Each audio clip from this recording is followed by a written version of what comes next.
Hello YouTube.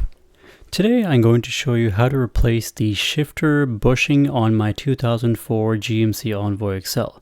This should be the same process for all GMC Envoys ranging from 2002 to 2009.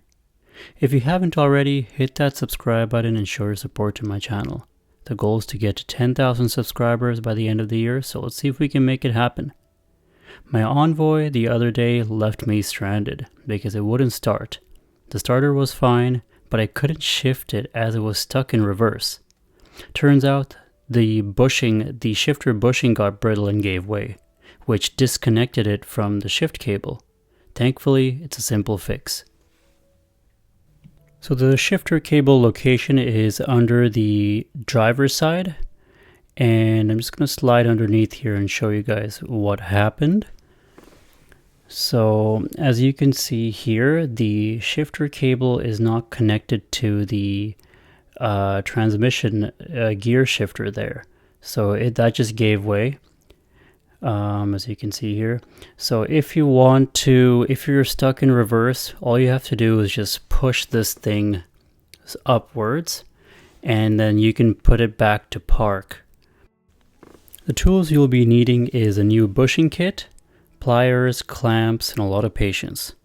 The bushing kit I bought was $35, which is ridiculous in my opinion, because this is a $5 part and they're charging this much for it. Anyways, you'll only need to use the orange set for the Envoy. Here's a look at the instruction manual. You can pause it and have a look. So these are the two ones that we're going to use, not the clear ones. The clear ones, I believe they are for Ford ones. This whole bushing kit is for the Ford products, but then they also work for GM as well. So step 1, jack up the vehicle if necessary. I'm skin and bones, so I fit perfectly underneath without lifting the vehicle, but you may have to jack up the vehicle. If so, do it safely. You know where the shifter cable is, so now just use your pliers to remove this bushing here. Mine came off, mine basically disintegrated into pieces trying to remove it. Maybe yours will do the same. So once you remove this, make sure to clean the area well. And after, we'll install the new bushing. So let me try to remove the rest of this, make sure it's clean, and then we'll start on with installing the new bushing.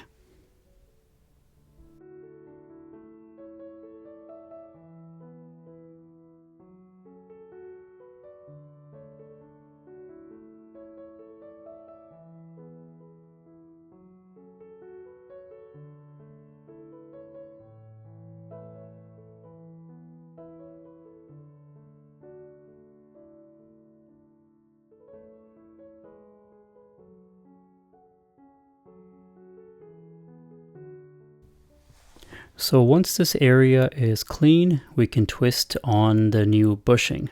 Once again, you'll have to twist it into place as shown here. The larger end goes in first.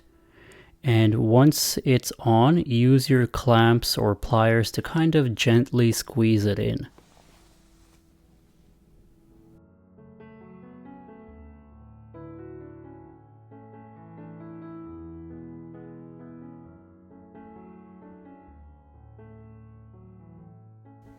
So now the bushing is on there, but I want to make sure it's nice and snug. So I'm going to use my clamp here to gently clamp it in. So don't put too much pressure in. It is rubber after all. You don't want to bend it too much, I guess. But yeah, so now we have to attach the shift cable end onto the rubber bushing. So that also requires a little bit of force here. So I'm going to put that in right now. So this part we have to gently shimmy in the cable end. So be careful, try not to break the plastic cable end because it is old and it can also be very brittle. So once that's connected, again, use your clamps and gently squeeze both ends in as shown here. Sorry, the camera kind of cut off here, but as you can see, I'm squeezing both ends in gently. So that way it's just a nice snug fit. So once this is nice and snug, use the other orange piece and close off the open end like this. This is basically like a button. You just press it in. I use my clamps to really push it in and make sure it's nice and tight in there. So this is how it looks like, and then this other open end is what we're going to close with the other piece, so right there. So just press that in and press it in until it kind of locks in, and then after that use your clamps to really give it a nice last squeeze. That's pretty much it. It's a really easy fix, and this should be good for another 20 years. And sorry about the film quality. I'm trying to film with one hand while underneath the vehicle, but this is it. This is all that's being done. If your car is not starting, or it's stuck in reverse, or it's not even shifting, this might be the culprit. So I hope this video helped you guys, and yeah, I'll see you guys all next time.